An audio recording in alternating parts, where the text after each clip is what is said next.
Kritinane pasewakan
Bisana apa dene Yai Narpati Sugriwa. Nggih kula wonten dawuh. Nggih kula wonten dawuh Prabu. Nggih kula wonten dawuh. Wis mungkurada jejibanan darmaningsun Gumelar Ananjana luka iki tak umpamake kaya dene srengenge kang wis sandya kala gumliwang mangulon ngancik wanci surup surya kang mangkono. Wis wancine kudu wiwit tata-tata bab kahananing ingsun lan Nyai Lesmana. Duh Prabu Jimat pepundhen kula. Sedaya tindak paduka wiwit purwa madya engga samangke ngancik wisananipun ingkang rai boten badhe loro ing sesanggeman. Saha dawuh paduka Kanjeng Koko Prabu mugi kaparenga hambabaraken menapa ingkang dados kersa paduka Kanjeng Koko Prabu. Yai nadyan mangkono parandene isih katon peteng dalan ingkang kudu tak ambah. Yai sapungkure Yai Semar nggone wis kundur menyang Karangka Dempel persasat kaya dene kalpika tanpa mbanan ilang sorot guayane lamun ta praja wis kuncatan yoni. Yai Lesmana mula pun kakang kepingin maneh kahayuman kawicaksanane Kyai Nayantaka karana Kyai Semar iku tak umpamake wujuding banyu bisa mawih daya panguripan lamun wujuding cahya mawih daya pepadhang. Nadyan namung wujuding papariman parandene Kyai Semar saekti wujud pusaka kang bisa kandha, jimat kang bisa ngucap. Sapa kang sinanding sinangkepan dening Kyai Semar bakal mawih daya padhang jroning uripe. Mula Yai Lesmana apa dene Yai Wibisana ora jeneng muka lamun pun kakang kepingin meneh mboyong Kyai Badranaya pangajab bisa dadi pamong agung. Parang munjuk atur Koko Prabu. Yai Wibisana piye? Ingajeng Koko Prabu sampun dawuh utusan angger senggana Anoman supados lumarap wonten ing Karangka Dempel supados ambayongi Kyai Nayantaka kaboyong kundur wonten ing Pancawati pinangka dados pamong agung.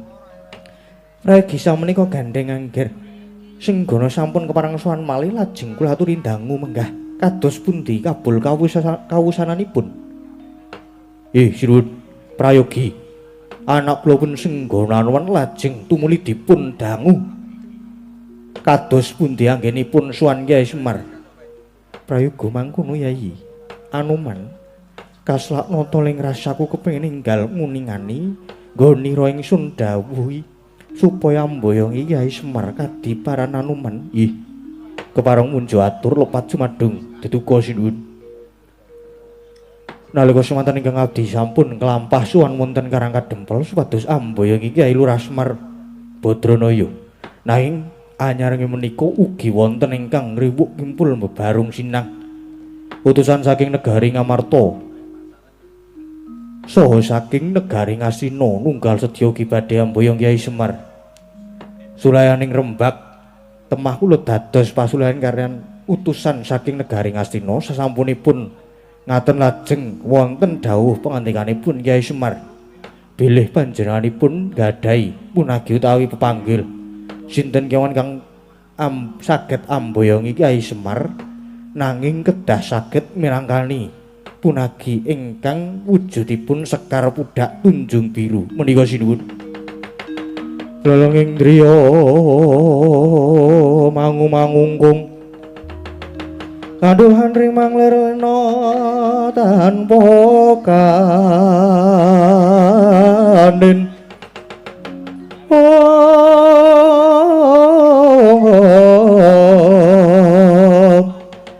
sarata mudha usang repa Kyai Lesmana kanyata Kyai Semar nyuwun bebana wujuding Sekar Pudak Tunjung Seta kang mangkono Dimas Lesmana aja wedi kangelan dina iki uga sira Kyai supaya sowan ngatasana ngresaning Hyang Padawenang ya Sang Mahardi Kengrat nyuwun Sekar Pudak Tunjung Biru pinangka bebanan iki Kyai Semar Yai ngestakaken dawuh yen ngaten ingkang rai nyuwun pamit nyuwun tambahing pangasuh Prabu Kyai Lesmana surti ting ati-ati aja ninggal duga lan prayoga Kyai Wibisana Yai Sugriwa lan sira Anoman kabeh supaya ngawat-awati marang Yai Lesmana lan memuji bebarengan. Muga kagira enggal kasembadan.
Wangkahang rasa sumbar katar-watar bumi kunjing waludo guntur ketuk balik dina iki bakal kelakon panjang kakutih semunipun badhe nembe bingah penggalipun siwun bakal kelakon gegayoanku ya kuwi jejere anak kang mikul dhuwur mendem jero marang wong tuwa sawarga Kanjeng Rama Begananda Indrajit ingkang wis mapan ana tepet suci uga Kanjeng Yang Prabu Dasamu kang wis murut kasedan jati mongko karone seda saka iblis bangsat Rama Wijaya lan Lesmana mula saben dina aku kemping-kemping nggonku kepengin males wirang udi tuwa sedane pepundhenku teh iki ana dalan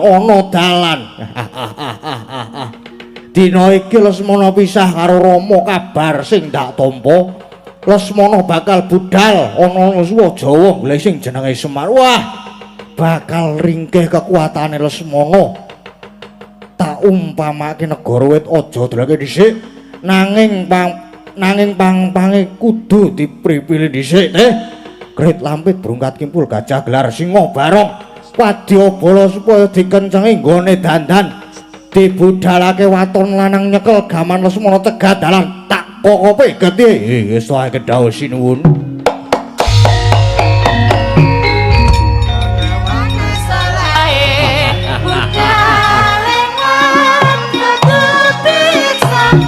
budal deh wis wae kedhaos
Nyuknyas